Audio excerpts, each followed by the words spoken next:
Hey crew, so me and Rob here two-manned the Proving Ground strike yesterday because we have no friends and everyone is done with this season of Destiny 2 already. It is so sad. But no, seriously, I'm kinda glad we did because it shows how strong this Void Hunter can really be, and of course the gameplay you will see is from the Grandmaster.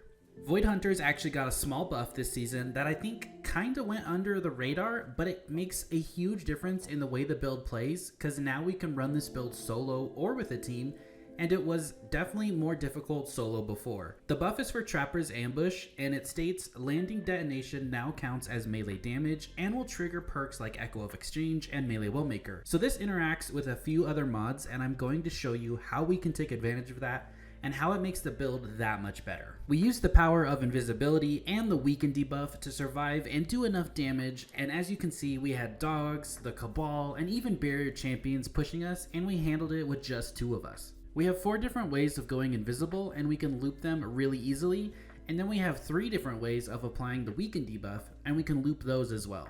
The Void Hunter is the ghost. You should always be the last one alive and be able to move around the battlefield, picking up fellow guardians and then dishing out serious damage to champions and high health targets. Now before we get into the build, we have a sponsor on today's video. This video is sponsored by Raid Shadow Legends. Raid's got a ton of champions, over 600 in the game now, and all of these champions come from unique factions, each with their own history in the world of Teleria. And one of my favorite factions is the High Elves. Their backstory is pretty awesome. Their homeland, Aravia, has been around for thousands of years, surviving the fall of the Lizardmen Empire, helped the humans form into civilizations, and defeated the orcs when they formed a huge horde and attacked the continent. But then things got pretty twisted when Searoth, the Lord of Darkness, convinced a bunch of elves to go evil and attack the kingdom. The Civil War nearly ended the elves, but Aravia survived, rebuilt, and now is stronger than ever, and it's absolutely awesome to see. The High Elves is definitely one of my favorite factions, and the backstory alone is just that good. There's also a ton happening in Raid this month. They're bringing out 5 badass looking new champions that I can't wait to get my hands on. They're overhauling the champion vault, and they've got a load of awesome smaller updates as well. On top of that, Raid's running a huge series of Summer Splash events for the whole month, where you can get your hands on some incredible skins for everyone's favorite dwarf, Trunda. Raid's currently running a special Deliana chase event where you can get your hands on the amazing Deliana, a brand new legendary champion from the High Elves faction, which, you know, we like those High Elves. All you have to do is log in and play Raid for 7 days between now and July 28th, and you'll get Deliana for free. That's it. Deliana is one of the strongest support champions in the entire game and can help carry your team get past many of Raid's tougher challenges. You don't want to miss out on her.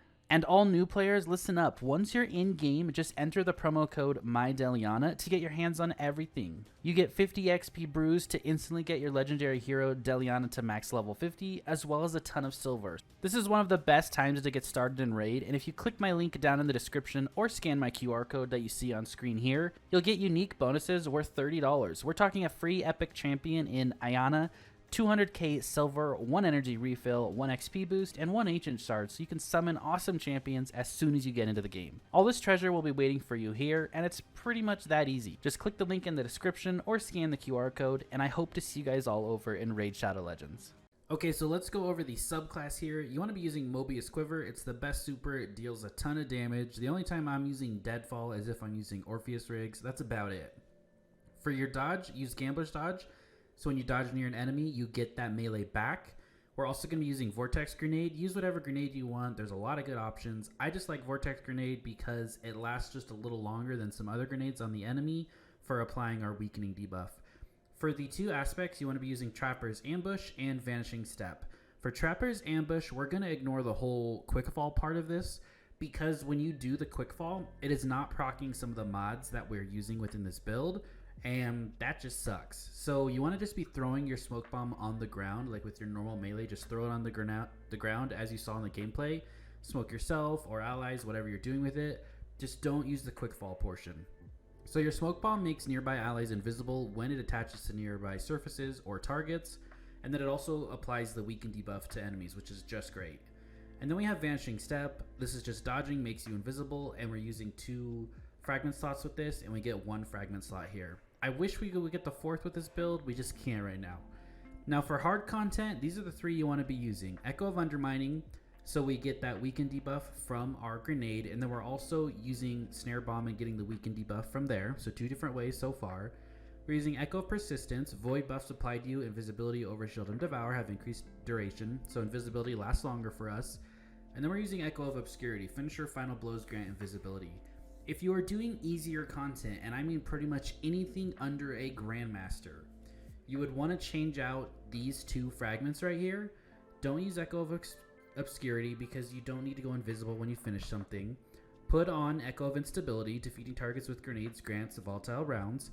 And then instead of increasing our invisibility, we're going to take this off. We're going to take off Persistence here and throw on Starvation. That way we can have Devour within it, get the grenade back really fast, and also have volatile rounds on our Void weapon. That's if you're doing easier content and don't have to match Grandmaster type stuff. For your stats, you want to have 100 mobility. You want to always have this dodge up because the dodge makes us invisible and it gives us our melee back when we dodge near an enemy. So very important. You want to have high resilience. Try to get to 100 if you can. I know it's hard. And then high discipline. Those are your 3 ones that you'd be looking for. I have 100, 80, and 60. Of course, you're using 20 discipline here, which sucks. But 100 and 100 in these two would be absolutely awesome. Now for the setup, use whatever weapons you need to in a Grandmaster to match your shields. In the video, I was using Deliverance. I was also using my Ogma with Demolition and Wellspring for barrier. And then I was using Gallahorn. My teammate Rob was using a Cataclysm with, I believe, Polaris Lance right here, and then also a Fusion Rifle with Chill Clip. For easy content, I was running Graviton Lance, because Graviton Lance is so strong with Cosmology and Vorpal, and then on top of that, when you add in Echo of Instability with volatile rounds on that thing, it's a monster, let me tell you that. So I would use Graviton Lance when you're doing anything that you can actually slot it into. Maybe you're the guy that's handling Void Shields in the Grandmaster, then go with Graviton Lance, right? Completely up to you. Now for your armor, our exotic of choice is Omnioculus, a proven exotic for any hunter. This perk here is Beyond the Veil. You gain a second smoke bomb charge and have damage resistance while invisible. I believe this is like a 40 or 50% damage reduction, which is just great. But the real thing is we gain a second smoke bomb, and when you make allies invisible, they gain damage resistance as well, and you gain melee energy coming back to you when you make them invisible. But since we have the way that this works with mods now, we don't even need to make allies invisible. We're just using this for the second smoke bomb because it gives us another option to go invisible. It gives us another option to weaken enemies, and we get a little damage resistance when we're invisible. So on our helmet, I was using Powerful Friends just to hit my 100 mobility. If I didn't need this, then I would probably going a solar helmet, and this would be Bountiful Wells just to loop abilities better. For my gauntlets, I was using Reaping Wellmaker, so every time I dodge, after I come out of a dodge, my next weapon kill will spawn a well. Doesn't matter if it's my primary weapon, my special, or my heavy, it will spawn a well. And then I also had Focusing Strike, grants class ability energy when you cause damage with a melee attack. Our smoke bomb counts for this, and we're causing damage with the smoke bomb a lot. For our chest piece, we're using Heavy Handed. Really important because this interacts with the smoke bomb now. Every time we're charged with light, we're going to get half that melee back. When we dodge near an enemy, we get a full melee. You see how we can always have 2 melees available? And that's just huge because they can weaken enemies and make you go invisible and just let you move around that battlefield so much easier. Of course, an Armor of the Dying Star resistance mod for the extra resistance. On the boots, I went with a Rocket Scav because I was using Gallahorn, and then I was using Elemental Charge here. Become Charge of Light when picking up that well. We have the guaranteed well from Reaping Wellmaker, so we're always going to be charged with light from Elemental Charge when we pick up that well. It's easy to pick up the well because we're always invisible, and then we're using that with Heavy Handed to get that melee back.